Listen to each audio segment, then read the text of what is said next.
G'day, guys and girls. This episode is proudly brought to you by our sponsors, supshq.com.au. Use the code BWB10 at checkout for direct shipping and 10% off.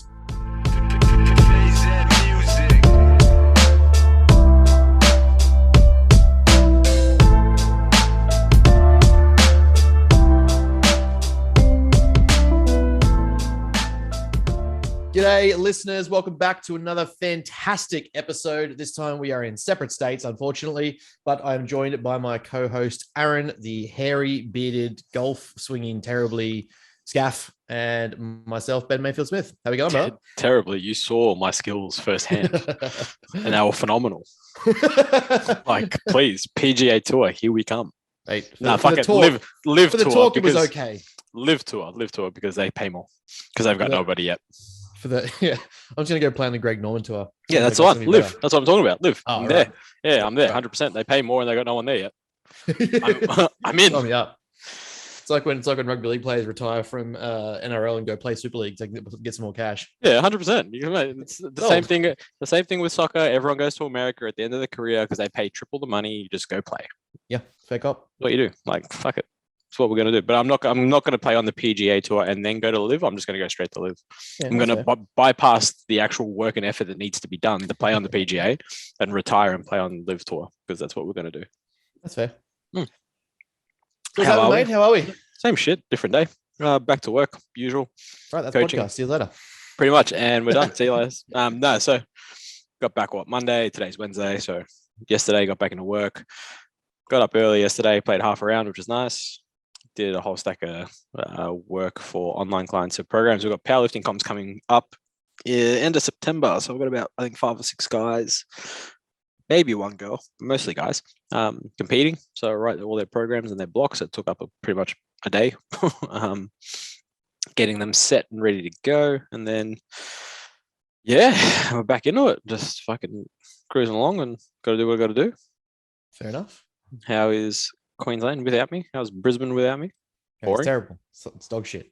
Yeah, 100%. You got the shit weather too after I left. So this guy leaves in Queensland, gets dog shit weather. How good? Mate, I got back here and it actually hasn't rained yet. So touch wood. It's not going to be raining for the next few days. So guess who's playing a ton of golf the next few days? Well, we can. Sounds like England. It might rain today. It rained today. Yeah, bad. I keep asking people about the play a lot. I'm like, have you played in the rain? Like, what's it like? Because coming from a tennis background, like obviously if it rains, you can't play. Like the tournaments or like even the clubs or whatever, they wash out the courts. They just say it's a washout. You can't play. You physically can't play. And same thing with cricket. Like if it rains too much, it's washed out. You can't do anything. League was next level when it rained. Oh god, League as a kid, and actually league at all when it rains is just the next level game. It's just always fun. But they're wet weather sports, so it's like footy, soccer, league. Like you're meant to play them in the rain. Like it's fine.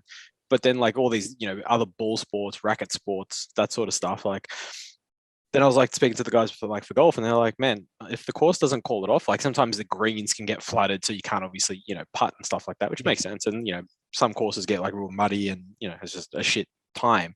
They're like, short of that, if the course doesn't call it off, which usually they'll only call it off if it's like torrential rain and it's like it's dangerous, or if it's lightning, they're like, just play. I'm like, yeah, maybe. I don't know, because it doesn't sound like a fun time.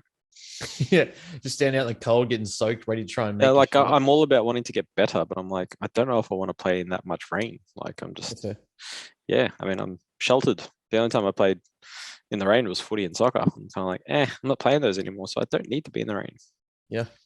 There was just always something about a wet game. You just knew it was going to be fun. It was going to be dirty, hard, slippery, and then we're also going to play some footy. Yeah, right. And then we're group hug in the showers tonight. Why is it warm? Or not. But yeah, man. So far, so good being back. Keen to get some shit done. Needed a good break, which was fun. Reset, revitalize, whatever word has in it. Just all those words. But yeah. Rejuvenate the chakras, just recenter. See it. My chakras are now aligned, and Saturn's moon on its right side is in retrograde. So we're fucking right. Let's do this. I just need my cheese. So I went to Coles yesterday and they ran out of cheese. I'm like, this is bullshit. All the things going on in the world, not the cheese. I couldn't get my sliced cheese. Let Russia take Ukraine, but not my cheese. Couldn't get my sliced cheese in Brisbane because Coles closes at 6 p.m. What the fuck? Yeah, this guy's all you picked the one day it closes at 6. You picked a Sunday Arvo to close at 6 o'clock. The rest of the time is like 9. In Melbourne, everything stays open till 9 p.m. 7 days a week. Yeah, well, you go to Coles on Sunday at 7:30 p.m. You know what? It's packed because everyone's doing the shopping. That's fair. Yeah, so whatever, but that's fine. I hear your prep is going quite well, and after some suggestions, we're now thick skin lean, and we're ready to go. 16 weeks out. Make it out like I was just winging it from the whole time. Fucking asshole. Not winging it. It was just a more aggressive approach that has yielded a nice result so far. Yeah, it has. It definitely has. I after looking back at photos, looking back at data and tracking and conversations with Dalton and stuff as well, it's tangibly, subjectively, objectively the best start to position that I've had to a potential cut phase. Having years of data with Dalt, we've tried every approach for cutting and getting lean, especially for preps and the potential preps. We had 3 by the time. Well, for now, this will be the 4th attempt at a prep. So there was the first one in 2019, and then there was the 2 that we attempted during COVID. So yeah, there was fair times there to try out different approaches and things like that. And just slow approaches for me just don't work. My body just responds to aggressions. So whether that be aggressive food, whether that be aggressive cuts, it just doesn't like average. So we've, people, I've had people, it's good. I love the challenge because it just gets in my head when people tell me like I won't vacuum or have a 30-inch waist or like I'm going to get too blocky and stuff because, my off season, I grow and I get heavy and I get full and I get soft. And we've had that conversation about, needing heavy fat phases and stuff like that to just, in your off season to look like you're putting on mass. And that always comes with me getting a bit of a thicker waist because it's just where I store fat.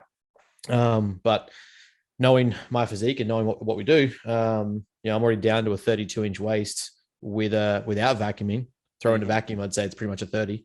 And I'm still at 95. What was I, 96 this morning? So high day today. We're on a deload week this week, just to get off a bit of fatigue from 6 heavy weeks of training. Mm-hmm. And we'll go back into next week with probably like week 4, week 5 numbers, see how we go, see what intensity is like. And yeah, it's just everything's moving in a good position. A little bit tired, like noticeably probably by day 3 of low day. It's like it's starting to get a little bit tired, but that's just, we train in the mornings, low energy availability and obviously pushing training intensity and stuff is just going to happen. So try to get in like an Arvo nap or something like that, an extra 15 minutes just to make up the day and get some energy for the afternoon, do check-ins and calls with clients and stuff like that. So yeah, it's good. It's all working out. Yeah. I mean, like I always sort of said to you, go aggressive at the start, and it seems to be the fun. It seems to be the more common trend to yield a better result, and it makes the most logical sense. And I just thought, well, let's drop out at a one high day for now. Yeah, and you can always put it in your back pocket for later when we need that energy for when training starts to wane or life just starts to get shit because we're hungry. Yeah. And just be like, well, we've got the extra high days or refeeds and stuff that we can put in, and because you're so far out and in such good condition this far out, just like it just makes life easier. Yeah, and it's not noticeably detrimental yet. Like those 2 high days is more than sufferable for me. And even the low day, like the low days to get the response I'm in now, like I've never been this lean at 96 kilos. Yeah, borderline. Like even after refeed, I was 100. I had a 6-pack, and I was like, bruh. Yeah. So I've never been in this state at this far out before. So to still have so far to go and still so much weight to come off, but still so many calories to play with is like, this is ridiculous. Like I'm actually gonna have to probably force some weight loss down to make what I really want to do. Well, we're aiming, high 80s, right? Sort of like that 86 to 88 kg mark, give or take. And now you're 16 weeks out. So now your rate of loss is only 0.5 kilo a week on average, which is perfect because it's like the dieting doesn't have to be too bad, but while you can still tolerate it, we can push that progression faster and then just refeed in. So it just makes life easy for you. Yeah, it makes total sense. Like if we just look at it objectively when it comes to I think there was a few people probably on the fence about whether you can be objective with your own data and trainings. Like it's good having you around, of course. And like I pay Dalt, we do our mentoring and stuff like once a month. I'll check in with him and just chat shit, see how clients are going and stuff like that. And obviously myself. But overall, like the decisions are pretty easy. I know that to the back end, I'm going to be more fatigued, accumulated fatigue, training fatigue, food fatigue, obviously diet fatigue. Yeah. So having an aggressive approach now where I've got that backloaded amount of calories and energy availability in the body, it makes sense to have that in the toolbox when it comes closer to show. And it's like, you got 4 weeks out. Well, can we have it? Can we afford a diet break? Can we afford a relaxation phase? Can we, do some more like peak practice or something like that? So, all that ends up being a better position to be in than trying to aggressively destroy myself with, 1,200, 1,500 calories. Yeah, no, that's completely fair. And it's just, hey, the beauty is if you can get ahead, you always plan for the fuck ups. Or when things go wrong, because inevitably something will go wrong somewhere, whether that be with the prep or whether that be externally that affects the prep. But at least we have the time in hand to be like, okay, well, we anticipated something going wrong. Here we are. And if nothing goes wrong and you have like the perfect prep and you're ready 4 weeks out, then you just hold the look. It's just like it's even better because you get to eat. Yeah, you get to so, no, I have to eat food, 4 weeks out. What a fucking shame. I was saying my business card. yeah. I did this. Guess what you can do? Yeah. I was saying to Dalton, actually, I spoke to Tom yesterday. We had a catch up and we were chatting about business and stuff. And he was just sort of going through like why I was doing the approach I was doing. He's sort of like, how have you found it and why are you doing X, Y, Z in terms of like enhanced athletes versus would this work for natty? And we sort of went through some things. And I was just explaining why my utilization of substrates now just seems to be so much more effective. And then we're sort of just running through like my last prep, and I've got no issues talking about this, but I think I've talked about it before, but like my last prep was, dad passing away 3 months before it started, me and my ex splitting up, mum being diagnosed with cancers and a malignant tumor. And then there was, I think I was doing like 50, 60 hours a week at work. And then I started up to uni. Uni came afterwards. I was doing like 50, 60 hours a week at work with a single staff member. So it was like all these things in play that it was like more of like a grind to prove to myself I could finish prep. Whereas now it's like, I've set up life to be a good prep. Yeah, well, that external, like we're talking about, that external stress where it's just going to compound and make life much harder than it needs to be. So now that we don't have as much external stress, the only stress that we have is caused probably by yourself by overthinking and shit. And that's when you just message me and Dalton and be like, "What do I do with my hands?" And we'll be just like, "Shut up, go back off, you'll be fine," and we'll take care of the rest. Right? Makes life much easier. Exactly right. Exactly. That's pretty much like the place to be. Hey, is like you want to be in that position where, and this is something I preach to everyone as much as possible. Own the mistakes, but you get to own the results. So, when you take ownership of tracking everything, being monotonous, being routine based, being systemized, having everything in place, you get the benefit of the results. And obviously it didn't start that way for me. It wasn't always in place like that, but it's something I've worked to build up for a long period of time. So it's kind of just like, don't give myself a choice to fail. It's just everything's in place to succeed. And there might be things that come up, touch wood, between now and then that, it might force me out of the show. It might not. It might, make me fucking need time off for diet breaks. But, right now it's good. We're taking the most of it. Yeah, 100%, bro. I'm all for it. It just makes the most sense, right? Mm-hmm. So I believe we have some topics to talk about today. Yeah. So apparently, some of the old listeners, followers, have stirred up a bit of a conversation and wanted to dive into the halo effect of food. So that's always an interesting one when it comes around dieting. Now, we're not allowed to talk about dieting and diet-based advice or nutrition, so we probably shouldn't, but we're going to do it anyway. I'll do what I want. So, what about the halo effect do we wish to discuss? So I guess we overall just sort of like, explain, understand what it is and what causes it. So, I mean, if we look at that, so we have as something I was going to dive into a little bit on my own podcast, but which, by the way, is coming. Hashtag plug there. Chat. Hashtag. So if we look at the halo effect when it comes from a psychological perspective, it's using a single trait, single action, or a single behavior, a single personality to overall judge or define someone as a collective human being. So if we're looking at, say, they use it a lot as an example in like school and literature as like, if you look at a celebrity who's very attractive, we're far more likely or more inclined to believe that person's a good person because we align with the fact they're attractive, they look good, therefore they are good. And we know that isn't the case all the time, but we make these correlations or associations and we call it the halo effect. So it's sort of like we're looking for the good in the good because we've seen good, and therefore it must mean that, X, Y, Z. And it kind of leads to a misinterpretation of a lot of stuff, and we kind of start to apply biases and emotion to it. It's like when you see people that are massive Kardashian fans and stuff like, oh, they're really good people, they've done so much. It's like, yeah, bruh, the mum sold a tape to a publicist to get them famous. Yeah, right. Let's not forget that. Yeah.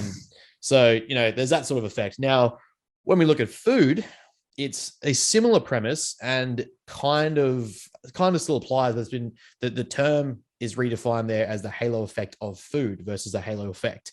So the halo effect being that we have a misappropriation or a misunderstanding of the healthiness of a food based on a specific claim or single aspect of that food or nutrient group. So an example of this might be something that says, gluten-free, or it might be raw, or organic, or, dairy-free, all that sort of stuff, like whole food, raw, yada, yada, must imply that it's healthy and therefore it's okay to eat as much as we want, or we compensate by the fact that we try to make these healthier dishes and end up over consuming them in assumption that it's healthy. So therefore it doesn't matter, as if the calorie stops counting because it's healthy.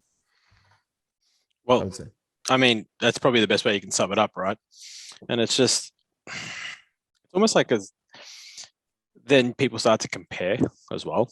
I mean, it's like, so you've got like all these things that branch off this effect, and it's like, well, it's not what it seems, and it's not what it is. There's always much more, and it's always like that two sides to a coin. So you need to look at both sides and need to look deep into it to understand, because no one's going to, those that promote and do shit on social media, for example, they're not going to be like, this is what's actually going on behind the scenes. Yeah. But this is what it's like. So here we go. Like, you can do this. And it's like, business coaches and shit like that, or, life coaches, you can have it all and eat the cake too. Like, you can't. Nope. You're not telling them about like the clan, the T3, the T4 that you're running year round. Yeah. So it's like, it's a very similar premise, and it's an interesting one. But yeah, I mean, the sum up was pretty much bang on. There's really not much to add on to that. It's kind of like the definition of, it's like, if you're going to look it up. So, yeah, I mean, it's almost, it's funny because it's like almost to an extent, it's like people are lying as well. It's kind of like that. It's misinformation, misconstrued, I guess any word with miss in it probably works.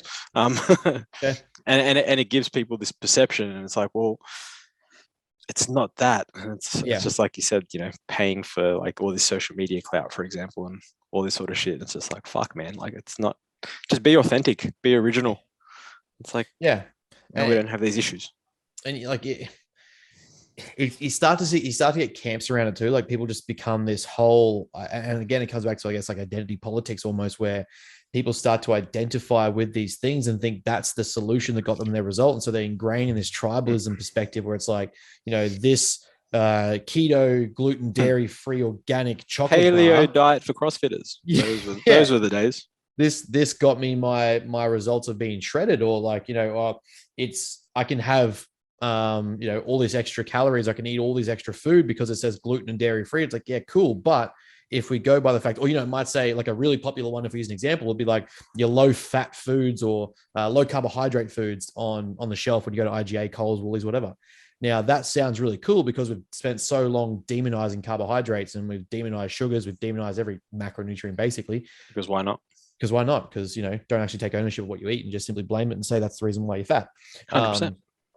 So we've demonized these entire macronutrient groups, like, let's say, carbohydrates and sugars, but you have to understand, in process manufacturing, they only care about flavor and taste. What are they going to do to make you buy it again? We're banking on emotion. We're banking on habitual behavior. We're banking on dopamine.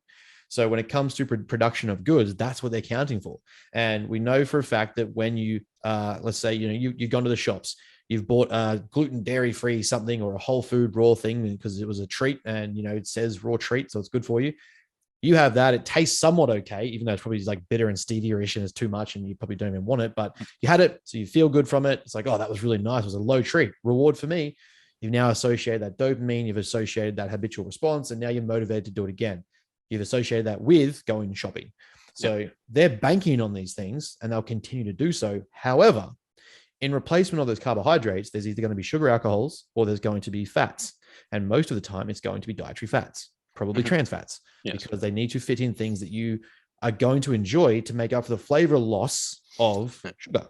Well, between that and then also preservatives. So like usually the preservatives, you can enhance the shelf life by That's using correct. Yep. certain things that may equate to more like fat, saturated fat, Mhm. because it has a longer shelf life as well. Yeah. Yeah.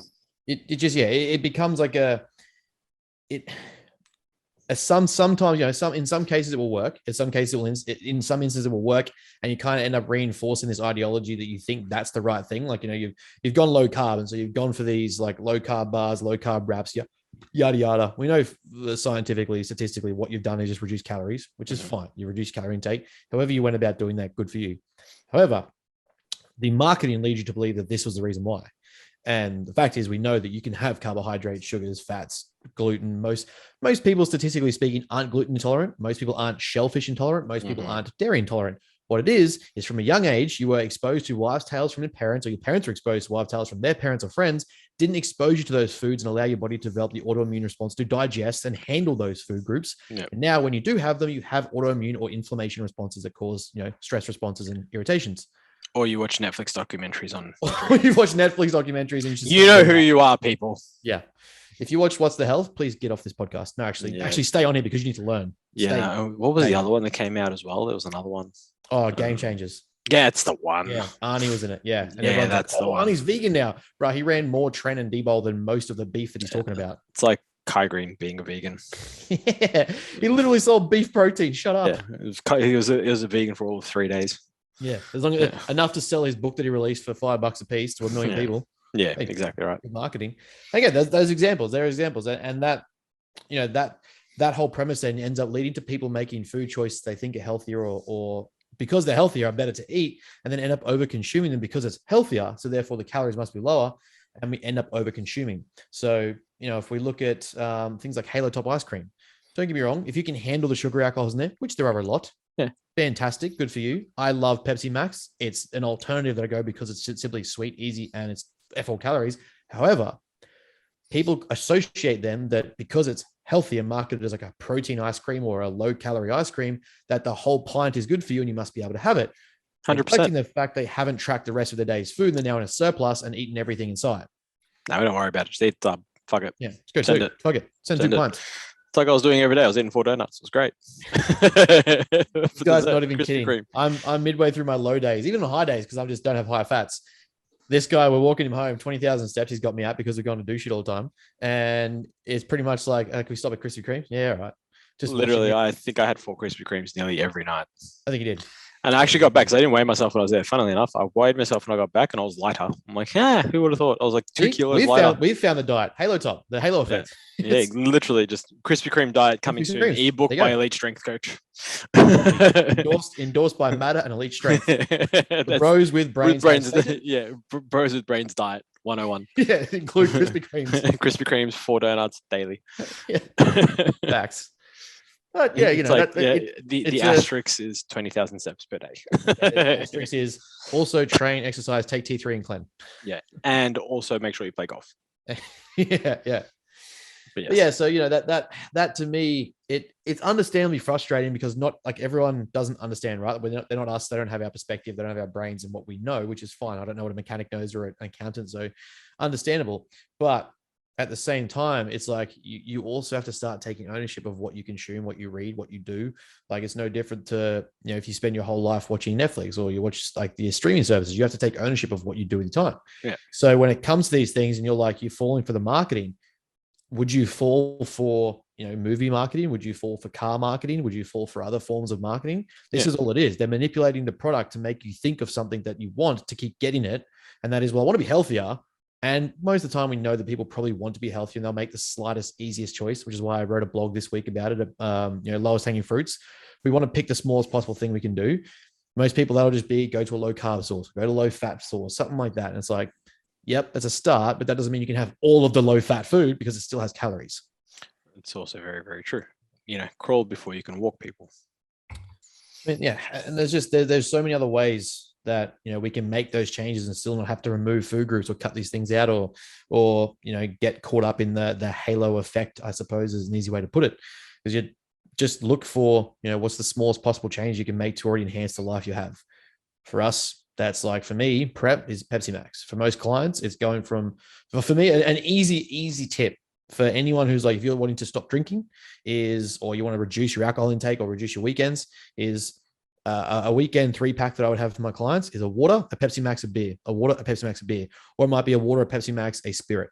And that way you're still hanging out with people. You still got something in your hand, because we know socially people want to contain something to keep a distance between them and the person, like a little bit of a barrier.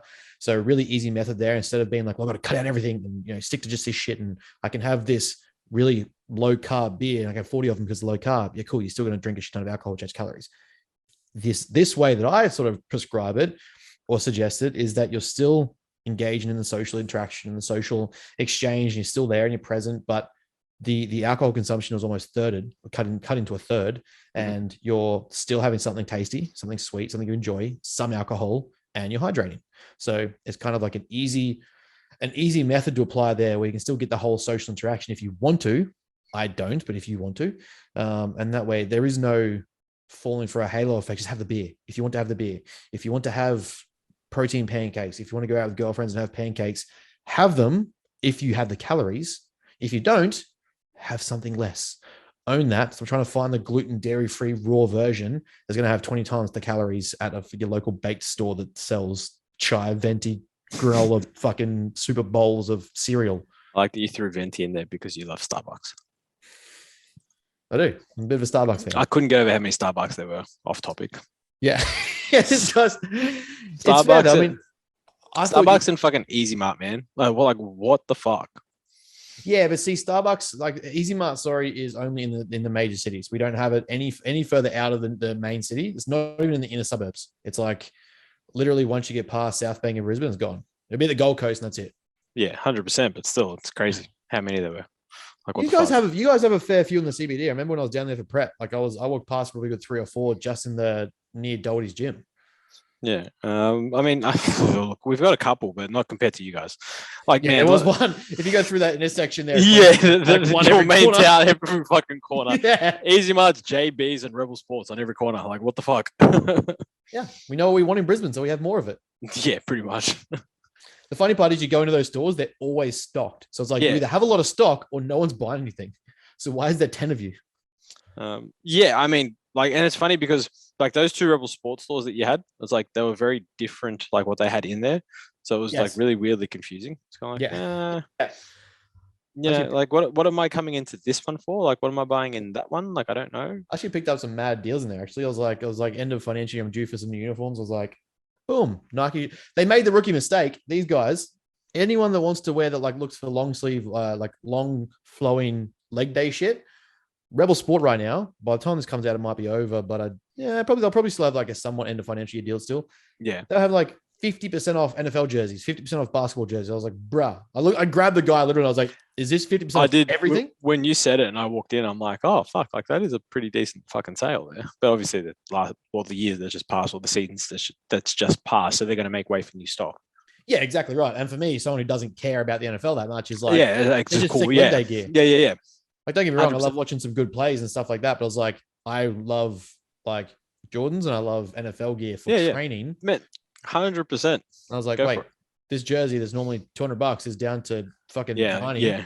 Yeah, 100%. Done. Buy 5 of them. I'll take 3 and these Nikes, please. Yeah, and this golf polo. See, the best thing for blokes too is like, I don't know, like you'll notice. Do you notice in like the fitness scene, like, and this could be a very generalization based on who I interact with and see on social media. 100%. This is a generalization, but go on. Yeah, it is.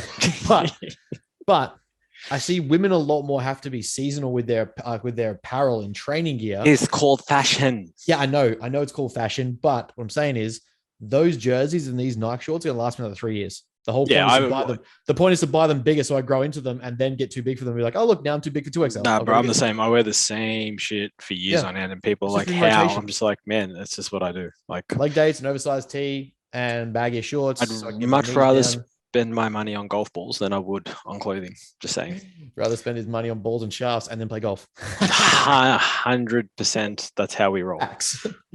Facts. And gloves. But yeah, I was like, I walked into the golf shop before I went and played this afternoon. I'm just like, hey, I need to try this ball because I got recommended this because my one cost me too much.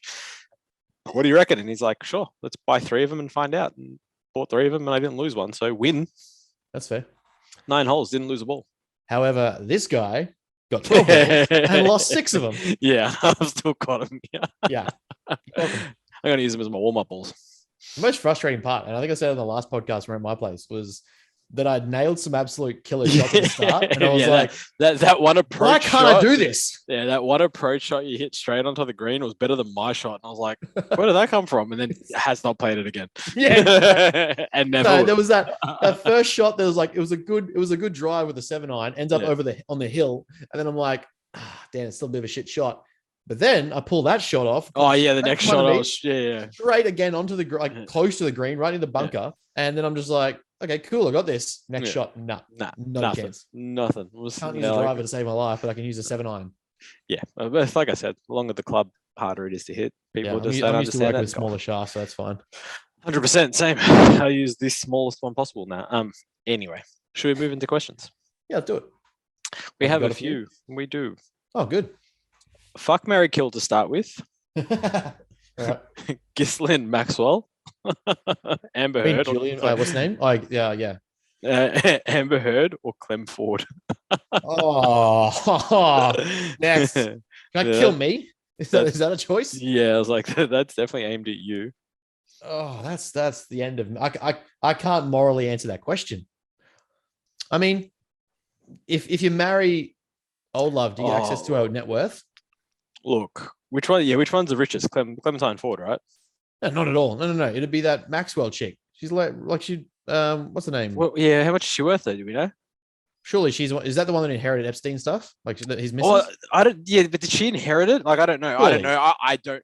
For those listening, I don't know. Look, you can bulldoze the houses on the island and turn it into something else. If we assume that she has and she's rich, then I'm marrying her. Yes, I am definitely paying an Amber Heard.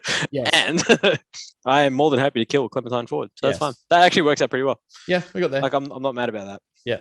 Rant about the Halo food industry. We just did. Main blood markers to be checked prior to beginning PEDs. All of them. Pretty much. Look, the tricky part with getting bloods done, especially for PEDs, being male or female, is trying to explain to them what you want. So if you basically, as a male, even if it's a female, if you were to go in and ask, hey, I want to get my testosterone, my estrogen, my progesterone checked, which, are 3 basic things you should probably get checked if you're going to start a PED cycle of any sorts, again, being male or female, doctors don't like to recommend them. Nope. They will ask you why, and then you have one of 2 options. You have the option to say, because I want to get them checked, and they'll probably be like, well, you don't need to, which is the most common response. Or you can simply say something along the lines of, well, I'm looking to do PEDs. And again, they will turn around and say, shouldn't do PEDs, so we're still not going to give you the test. Yeah. Again, doctors do not want responsibility of the blood results. That's usually why that happens. Not because they don't necessarily want to give you the test, they just don't want the headache, or they're just not versed enough to deal with the results if they are skewed due to, exogenous hormone use, right? Yeah. Now, we do have private labs that you can buy them online. Pretty straightforward. The 2 most common ones here in Australia are what we call iScreen, I-screen, TV screen, SCREEN, or iMedical. Mm-hmm. Both are pretty much the same. There's just a bit of a price difference and maybe a couple of little test difference. Both have a sports hormone package, I'm pretty sure. Yeah. That you do those, or either one of those, and throw in the thyroid check, which is about another $60, I think, on top. You do that, and you basically cover all your markers that you need. Costs you probably about $200 to $250 if you do the full testing kit. Literally, all you do is you fill in your details or whatever, pick the one that you want, pay the invoice, and they send you the referral. And all you need to do is print out the referral and go to a pathology clinic that's associated with them. They obviously have a list on their websites.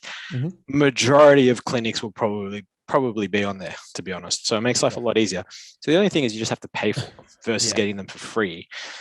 the beauty of it is you get the results in like 3 days, which is pretty for cool. me, it was like the next day. Yeah, it's emailed to you. Like it's made really simple. It gives you definitions of like each marker, like what the markers are for and stuff like that. It gives you ranges. And then it gives you suggestions at the bottom, like if it's bad, you need to go see a doctor, or you need to check your blood pressure, or you need to do this, you need to do all that sort of stuff.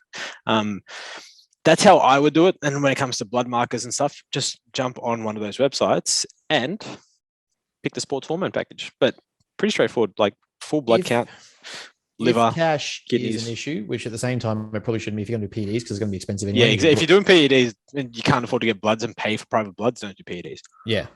One of the things I did that was pretty common is and this is an issue I have, right? So at the moment, and this is probably going to piss a few people off, I don't really care. The moment you can walk into a GP and discuss transitions and transformations and your identity and all that sort of stuff, and I feel out of a fear of backlash and things like that, and being held accountable to limiting someone's personal identity and all sort of jazz. Don't have to get into that. Doctors are a lot more open to the conversation of giving a certain demographic community those drugs. Now, for men, let's say you want to get TRT, or let's say you've gone through some shit and you just knowing your age, you can get rejected. But then let's say you've been through some shit and you actually generally have low testosterone and stuff. You have to go in and say the right things to warrant them actually giving you the tests. And like my old man going through chemo, being 45, 50 and all that sort of jazz, like he took ages to get TRT diagnosed until literally stem cells shut down. His body was like, you're a piece of shit. We hate you. And then they're like, oh, to keep you not killing yourself for the next 5 years, we'd probably give you testosterone. I find that's a pretty common issue with men at the moment, is that, that demographic community, nothing against them, whatever. It's very easy to get in access to those drugs or get tests, or at least have the conversation. Men at the moment, if that's what you're trying to do, or you want to get on that sort of paperwork, it's very specific language, or they'll just straight up say no and shut you out. Yeah. So be very, very mindful of how you discuss the conversation. Don't just go and say, hey, well, I guess you could be honest about it, but if for some reason there is, a price issue, I don't know why it should be, you probably should have the money for bloods. Things like understanding, and this actually happened to me, so I wasn't lying, but sex function, libido, low moods, lethargy, feeling of exhaustion and stuff like that, like genuine symptoms of low presentation of testosterone. Generally, they should probably tick that box and say, let's get that checked. That was pretty easy for me once I had all those symptoms. That's not to say go make up those symptoms, but it is also a possible way to go about it. Yeah, I mean, like we say, if you don't have the funds for it, you need to plan to have the funds for it, like at least, man, because if you're not looking after your health outside of, using exogenous hormone use, like you're not doing it for the right reasons, and you definitely need to, sort that shit out fast. Correct. When it comes to like blood tests, though, if you really want to try and ask your doctor, your usual standard blood test is fine. But add in obviously testosterone, estrogen, progesterone. Mm-hmm. You want to add in a liver. So basically, if you just say a liver screen, they'll do it for you. Kidneys are the two big things with testosterone, estrogen, and progesterone. They're the ones that you probably want to cover most. If you get lucky, you can always throw in thyroid. So they'll say, but we test your thyroid, and they test your thyroid stimulating hormone. They don't test your T3 and T4. What a lot of people don't realize, and we've had this chat before on here about, what do we have? Hashimoto's chat, didn't we? Graves, baby. Oh yeah, Graves. Same. They're not. They're different. But I'm just saying. Definitely not. But very different, complete opposites to be. Yeah, actually, they're the literal opposites. Literally the opposite, but same. So yeah, you can ask for T3 and T4, and then if the doctor says, "Well, we do TSH," it's like, well, they actually work independently as well as dependently. So say that, and you'll sound smart. And if they say how, then just say book a consult with Elite Strength Coach off Instagram. Links in his bio, and I'll charge him. But no, that's fine. That's how I would do it. But yeah, I'd actually just honestly cut the middleman out, make life 10 times easier, and just pay for them. Yeah. There's literally no questions. You print out the referral. There's literally not a question from the pathologist. They will just say, cool, present your arm. That's fair. Show us your Medicare, whatever. Boom, done. Yeah, the person taking the blood is not going to give two shits where you got it from. Mary Kill. Ben Shapiro, or Shapiro, depending on where you're from. Mr. Jay Peterson or Joe Rogan? Oh, that's a good one. well, that is a good one. Yeah, you just want to jump in a gangbang. Yeah, I'm just taking all three. Can I just pick all three for one thing? Oh, that's good. That's good. Actually, let's. Who do you think's the richest out of all those? Oh, like that'd be. You got to say Joe. Rogan. Yeah, you'd think Rogan, right? But I mean, Peterson would be making some bank. Peterson's definitely making some cash, but he's not 3, 4, 5 million follower per episode podcast bank. Nah, but I feel like he'd still be making some fucking decent coins. Oh, I'd be interested if you're googling it, aren't you? Yep. Yeah, check it. I'll be curious to see who actually makes bank out of those two. Like I agree. I think it would be Rogan, but I just would not be surprised. Oh yeah, no, Jordan's not worth anything. Like his net cash worth is $8 million based on 2022. Yeah. And what's Rogan's? Joe Rogan net worth. Oh, you're looking at what, hundreds of millions? Yeah, 120 mil. $50 million. Who you think kidnapped? Just $300 million. What about Ben Shapiro? Can you imagine he's just like a multi-billionaire? Oh well, there's an obvious joke there, but I'm just not going to make it. We don't have to be Einstein to figure out what it is. Oh shit! Yeah, which is what he's worth a cheeky 20 mil. There so he's got some. Yeah, I was gonna say, don't put a past. Actually, wait, no. What? As of 5th of June, there's a few variations here. Oh, here we go. As of the 5th of June, net worth of 48 million. Yeah, there you go. Damn. He's got some coin on him. Apparently, his podcast and speaking really fast at events is high in income. Yeah, right. Got it. Well, there you go. I'm going to marry Joe Rogan. Yeah, Joe's getting the marriage. Actually, it'd be really good to marry Joe Rogan because I could train jiu-jitsu with him. That's fair, yeah. Could get high together. We do a lot of things together. Hang out in the podcast room with him and just talk to people. Yeah. Peterson, I feel like I'd have better chats with Peterson post-coitus. So I could just be like, you bang and then you have a philosophical chat. Yeah. So, just laying in each other's arms, looking at the stars. Literally just gaze off and just talk. And Shapiro, oh, sorry, bro, you're out. Catch. Yeah. Yeah, it sucks because like Shapiro is like he gets labeled heavily alt-right, and it's like the left won't allow him to talk and you're not allowed to listen to his opinion or anything. But he has a good, though it's not always something I agree with, he has a good perspective. And I think that's a problem with a lot of dialect these days in conversation, is that if it's not what's expected to be said, you can't hear it. But he actually has some good conversation and some good points when he's talking. And it's like, well, you can hate him all you want, but he's made some pretty actual easy and understandable statements here that, apply. So yeah, that'd be a hard three-way to decide between, but obviously Peterson, you got to fuck Peterson. And sorry, Shapiro, you're out. Yeah, I mean, it's just one of those things. It's unfortunate. It's not like we want to do it, but we don't have a choice.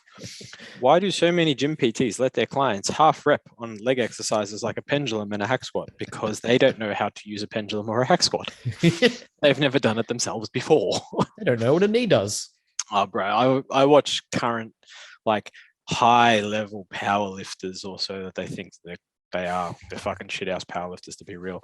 And they also then think that they're like educated doing fucking half rep pendulums, and they're like, I just don't get knee flexion because of my limited mobility XYZ. And it's like, dickhead.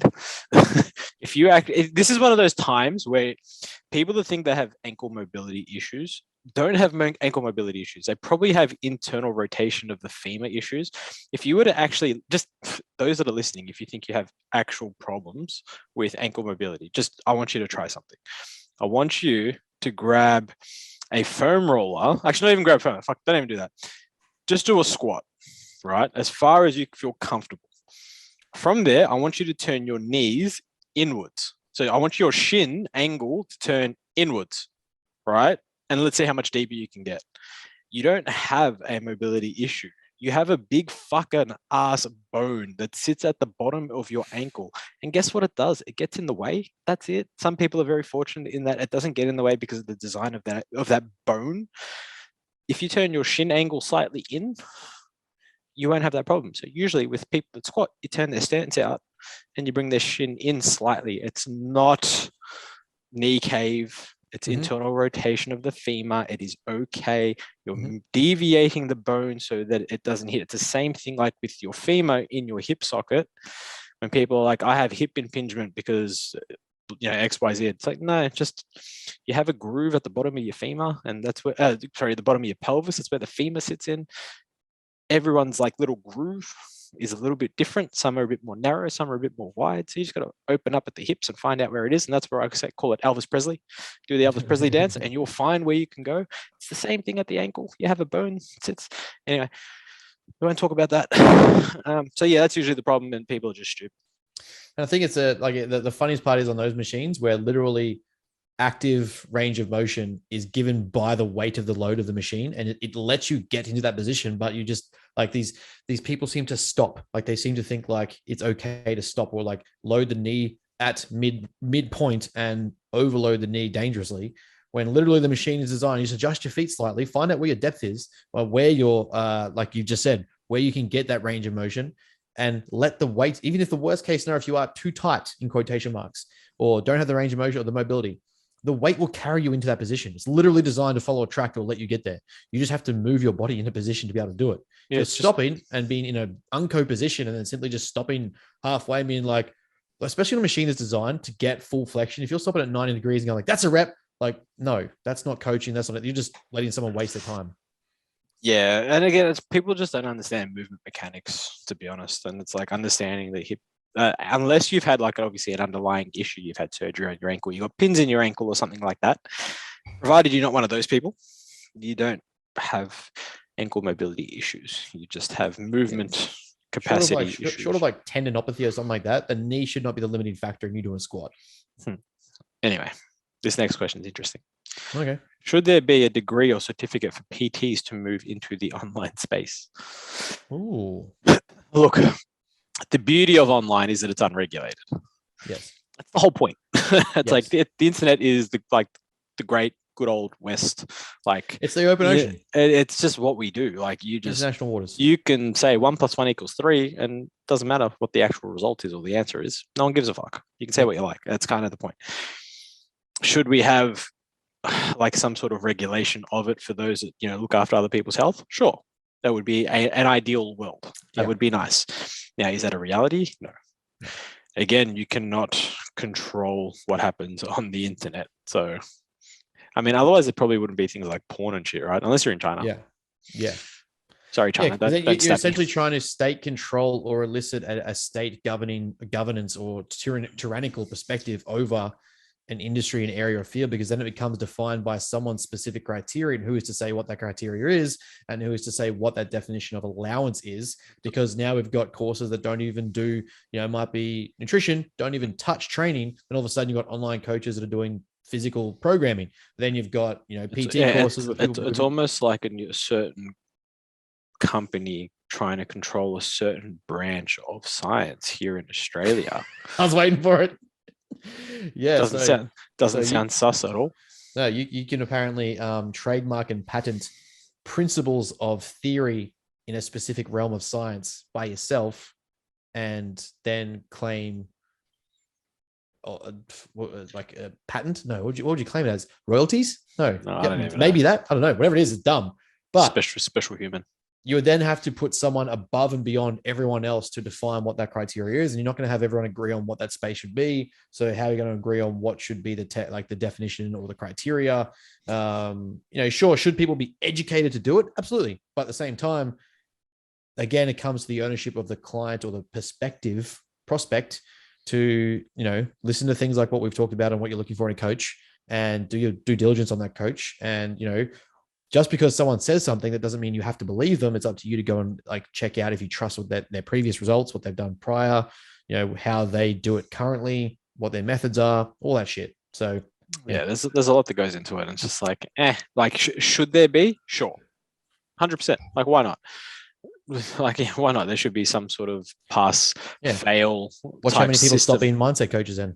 Yeah, and it should be obviously regulated to a lot of things online, but I guess that's the beauty of online. And the other side to that equation is you put that in, for example, there's going to be those that then try and create something where you don't need it, right? Because there's always a yin and a yang, right? Black and white, opposites, all that sort of shit, depending on how philosophical you want to get. So exactly. Yeah, I mean, sure, it would be ideal, but it's not realistic as much as that sucks. How do people like Eric, the electric, consume such high volumes of food? Oh, this is easy. So they do a few tricky things. These guys are awesome. Yes, I see the whole like we're encouraging binging eating disorders, blah blah blah. It's not actually. If you actually look at their stuff, they put in a fair bit of work to explain it. And if you go through the comments, there's a lot of people in there with eating disorders actually praise them for the work they do because they have had problems consuming large amounts of food. So it's actually not that bad of a deal, and everyone needs to chill out. What they do is, so they'll go for very large degrees of fasting with high amounts of output. So I think Eric is a marathon runner and like a long distance rider and shit like that. So he'll do like 80 to 100 kilometers a day kind of shit. Like it's dumb, but he'll do some heavy riding, heavy training. You know, is it intense weight training? No, but his metabolic capacity is pretty high. And they'll do things like stomach stuffing as a practice of expansion of the stomach. And they'll do things like, high greens, leafy greens, voluminous food, but low calorie density to expand the stomach and get used to being large volumes in there. And then they'll obviously have their one a days or one a week or two a week or whatever it is that they do and record it, upload it. And everyone's like, oh, this is sick. It's not every day. It's just that when they record, they release a big bunch kind of week by week and keep updating it, staying ahead. So yeah, they do a lot of capacity training is what they call it. And then there's ones that do speed training and stuff too. It's gross, but it's awesome. Yeah, it sounds pretty hectic. From what I've heard, it requires a pretty large degree of training. Like you see the first few, like you go back to their like original videos and stuff where they started before they get to the 1 million followers, and like they'll do like a stack of pancakes to struggle. Now they'll do like 10 stacks of pancakes and be like, oh, that was boring. And it's like, it's literally just progressive overload of the stomach. Yeah, it doesn't sound like something I'm interested in at all. Maybe with sliced cheese. Yeah. Let's try it. Fucking send like it. Krispy Kreme donuts and cheese. Let's do this. The only problem that comes is the days they're doing it, I find, is they're lacking micronutrients, fiber and stuff. It's going to lead to a lot of backed up issues. But they, like, from what I've seen, like they do present their blood. Some of the bigger guys do go get their bloods done to argue those cases and stuff. And there are things they're going to do, but Metamucil and stuff like that for fiber drinks and shit to at least help. Well, we know also from like the science and stuff that acute bouts of high calories isn't going to do too much. It would appear, provided again, usual, everyone's healthy, blah, blah, blah, blah, blah, blah, blah. But once off here and there, it's not necessarily a bad thing. The problem is when it's chronic, right? Like anything. Yeah. And give or take from what I've seen, this dude's weight stays give or take 5-10 pounds every year for the last fucking. Yeah. So obviously it's not that big of a deal. Yeah. He counterbalances it. Yeah, from a physiological standpoint. Anyway, I believe that is it for the questions, my friend. Interesting. Yes. Interesting. Yeah, that's it. So, what do we need to know coming out? What do we need to know? Well, we have the new public Facebook group, which is really cool. That's awesome. Getting a few people in there now. So we're just trying to create a central place for free to expose people to just information, thoughts, conversations around training, nutrition, psychology, without being held behind a paywall. Obviously, there is stuff that we do pay for and charge for, but a collective conversation is always a good thing. So that is going as well. It's just, if you look up Facebook, if you look up the Matter Athletica group, you'll find the public group there, free to access and join in on. Mm-hmm. We are going to be opening our monthly Q&A videos to paying members. So even if you're not a client, you can jump in on the conversations. And I'm going to be doing monthly Q&As for clients now too, just to give some more collective knowledge.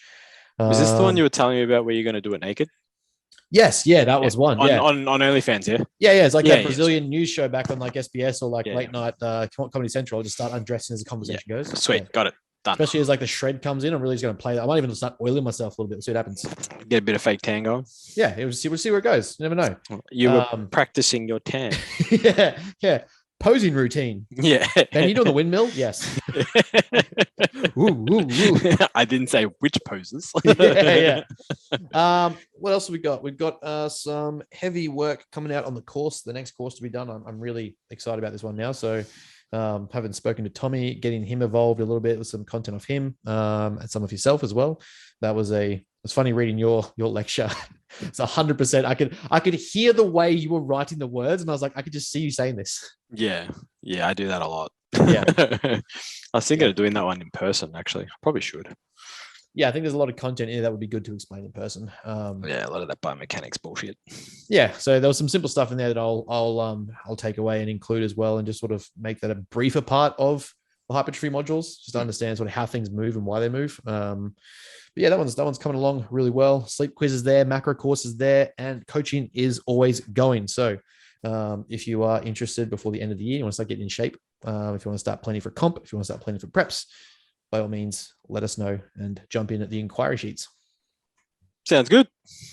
I haven't got much going on my end as of yet. I have a few things to put together. I've got Broderick seminar, it would look like, to organise here for Melbourne for December. So for those that don't know, if you're in Melbourne, Evil Genius, Broderick Chavez, PEDs, nutrition, hypertrophy. Let's be real, it's really just PEDs, but that's fine. Everything around. We're going PEDs. For the fun stuff. We does have some pretty good hypertrophy knowledge too, but it's his specialty is pharmacology. So that should be some fun. I got to organize, probably host it at my gym and whatnot. So that should be interesting. That'd be sick, yeah. I think the other thing is something that we want to work on would be the bit of a round table collaboration with some other lads that we've had on here. It's a good group chat, good think. Think tank. Yeah, it'll be a fun episode. So we'll reach out and try and organize that. I think the STC lads would be a fun one to have on for a good collective episode. I like it. I dig it. Yeah, that's it from us. Pretty straightforward. As always, if you have any questions, message Ben. Send me the rants. Send me all the rants. Don't just send a video or a topic either. I want to hear why you're ranting about it. I want to send me your emotional rants so I can bounce off it. Why are you pissed off about it? Let me know. And don't forget, we do post the question box on a Wednesday morning at around 9 a.m. So on both the Bros with Brains pages, so bro_with_brains on Instagram, or my page, because Ben's too lazy and doesn't post questions. So if you have any questions for us, obviously throw it in there also. But that is it from us. As always, good to be back in Melbourne. Not really. I keep saying move up here. Strength zone 2.0 in Brisbane. Don't tempt me, across the road. That is it from us. As always, guys and girls, have a chat next week, and goodbye. Chat next week. See you guys.